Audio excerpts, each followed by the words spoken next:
Bulletin के आगाज में आपको बताएंगे वज़ीर आला सिंध की ज़ेरे सदारत कोरोना से मुतालिक सूबाई टास्क फोर्स का इजलास। स्कूल खुले रहेंगे, तालीमी सरगर्मियां जारी रहेंगी। कोरोना टास्क फोर्स का ये फैसला है और अवामी मकामात पर मास्क पहनने को लाजमी करार दिया गया है। मास्क न पहनने वाले सरकारी अफसरान को जुर्माना किया जाएगा, ये भी फैसले में शामिल है। तो वज़ीर आला सिंध की ज़ेरे सदारत कोरोना से मुतालिक सूबाई टास्क फोर्स का अहम इजलास हुआ है। असलम खान हमारे साथ मौजूद हैं। असलम, डिटेल में बताइएगा क्या फैसले किए गए हैं। शादी हॉल, मार्केट, अवामी मकामात पर मास्क पहनना लाजमी करार दिया गया है। शादी तकरीबात में खाना बॉक्स में देने की हिदायत की गई है और मार्केटों में वैक्सीन किए गए अफराद के दाखिले की इजाजत होगी। इंतजामिया को वैक्सीनेशन कार्ड का रिकॉर्ड चेक करना लाजमी होगा। साथ साथ हुकूमत ने वैक्सीनेशन मुहिम पूरे सूबे में तेज करने का फैसला किया गया है। ये भी कहा गया इजलास में कि स्कूल खुले रहेंगे, तालीमी सरगर्मियां जारी रहेंगी।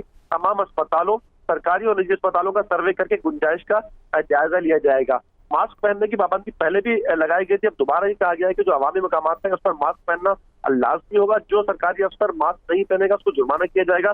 जुर्माने में 1 दिन की तनख्वाह की कटौती करने की तजवीज सामने आई है।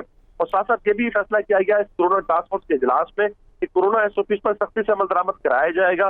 वज़ीर आला सिंध ने यह कहा कि कोरोना केसेज में इजाफा एहतियाती तदाबीर न अपनाने का नतीजा है। अवाम ताउन करेंगे तो इससे कोरोना लहर पर भी कंट्रोल हो जाएगा। रेस्टोरेंट पर निगरानी रखने का फैसला किया गया है। SOP पर जो अमल दरामद नहीं करेगा ऐसे रेस्टोरेंट के खिलाफ कार्रवाई की जाएगी। साथ साथ ये भी कहा गया है कि चंद रोज बाद टास्क फोर्स का दोबारा इजलास होगा, जिसमें जायजा लेने के बाद मजीद फैसले किए जाएंगे। ठीक है, 7 रोज बाद दोबारा फैसले किए जाएंगे। ब्यूरो चीफ कराची असलम खान हमारे साथ मौजूद है। बहुत शुक्रिया आपका।